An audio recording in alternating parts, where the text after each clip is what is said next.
തുണി കൊണ്ടുണ്ടാക്കിയ ചിരിക്കുന്ന കണ്ണുകളുള്ള ഒരു പാവ. കാലഘട്ടം 1970കളുടെ തുടക്കമാണ്. നഴ്സിംഗ് വിദ്യാർത്ഥിനിയായ ഡോണ എന്ന പെൺകുട്ടിക്ക് അവളുടെ അമ്മയാണ് ആദ്യമായി ഈ ഒരു പാവയെ സമ്മാനിക്കുന്നത്. അവൾ ആ പാവയെ സ്വന്തം കുഞ്ഞിനെ പോലെ സ്നേഹിച്ചു. ഡോണയ്ക്ക് അവളുടെ അമ്മ സമ്മാനിച്ച ഈ പാവയാണ് ഇന്നും ദുരൂഹതയുടെ നിഴൽ പടർത്തുന്ന അനബൽ പാവ. ആരാണ് അനബൽ പാവ? എന്താണ് അതിനു പിന്നിലെ ചരിത്രം? പരിശോധിക്കാം. ക്ലാസിക് റാഗഡി ആൻഡ് ഡോൾ എന്നാണ് ഈ പാവ അറിയപ്പെട്ടിരുന്നത്. പാവയ്ക്ക് പേരൊക്കെ വെച്ച ഡോണ എന്ന പെൺകുട്ടി കൂട്ടുകാരിയായ ആഞ്ചിക്ക് അനബലിനെ പരിചയപ്പെടുത്തി നൽകി.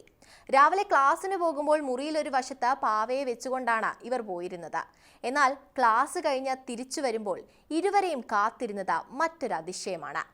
കട്ടിലിൽ വെച്ചിരുന്ന പാവ കതകിനടുത്തിരിക്കുന്നു. ഡോണ പക്ഷേ ഇത് കാര്യമായി ഒന്നും എടുത്തില്ല. എന്നാൽ ഇത് തുടർക്കഥയാകാൻ തുടങ്ങി. ആ വീടിന്റെ സമാധാനമാകെ നഷ്ടപ്പെടാൻ ആരംഭിച്ചു. രാത്രിയുടെ നിശബ്ദതയിൽ ജനൽ ചില്ലുകളിൽ തട്ടുന്ന നേർത്ത ശബ്ദങ്ങൾ, തനിയെ നീങ്ങുന്ന വസ്തുക്കൾ, ആരും തൊടാതെ തുറക്കുന്ന വാതിലുകൾ. പതിയെ പതിയെ ആ മുറി ഭയപ്പെടുത്തുന്ന സംഭവങ്ങളുടെ കൂടാരമായി മാറി. ഇതുകൂടാതെ തിരിഞ്ഞിരിക്കുക, കാലിന് മുകളിൽ കാല് കയറ്റിയിരിക്കുക എന്നിങ്ങനെ വ്യത്യസ്ത തരത്തിൽ ആ പാവ പ്രത്യക്ഷപ്പെടാൻ തുടങ്ങിയെന്നും പറയപ്പെടുന്നു. രാത്രികളിൽ ഉറക്കം നഷ്ടപ്പെട്ട് അവർ ഭയന്നു വിറച്ചു. ആ പാവ വെറുമൊരു കളിപ്പാട്ടമല്ല എന്നും അതൊരു ദുരന്തത്തിന്റെ തുടക്കമാണെന്നും അവർ മനസ്സിലാക്കി.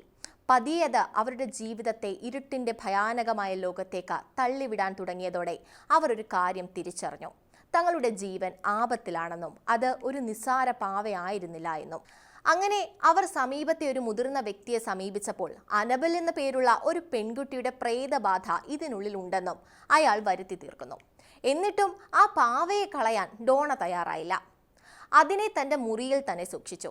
ഇതിനിടയിലാണ് ലോ എന്ന ചെറുപ്പക്കാരനുമായി ഡോണ പ്രണയത്തിലാവുന്നത്. തന്റെ മുറിയിൽ വന്ന കാമുകനെ അനബൽ ഉപദ്രവിച്ചതായി ഡോണ വാദിച്ചു. ഈ പാവ തന്നെ ഉപദ്രവിക്കുന്നതായും ലോയും പറഞ്ഞു തുടങ്ങി. അങ്ങനെ അവർ പാരനോർമൽ ഇൻവെസ്റ്റിഗേറ്ററായ എഡ് ആൻഡ് ലോറൻ വാറൻ എന്ന ദമ്പതികളെ സമീപിച്ചു. ഇവരുടെ വരവോടെയാണ് ഈ കുടുംബത്തിന് അനബലയിൽ നിന്ന് മോചനം ലഭിച്ചത്. പിന്നീട് ഈ പാവ വാറൻ ദമ്പതികൾ കയ്യിൽ വെക്കുകയും ചെയ്തു. എഡ് ആൻഡ് ലോറൻ വാറൻ ഈ പാവയെ അവരുടെ വീടിന്റെ ഭാഗമായിരുന്ന ഓക്കൾട്ട് മ്യൂസിയത്തിലേക്ക് മാറ്റി. ഈ മ്യൂസിയം അവരുടെ വീട്ടിൽ തന്നെ സ്ഥിതി ചെയ്യുന്ന സ്വകാര്യ സംഭരണശാലയായിരുന്നു. ഇവിടെ ഭീകരവും ദുഷ്ടതയുമുള്ള പല വസ്തുക്കളും അവർ സൂക്ഷിച്ചിരുന്നു.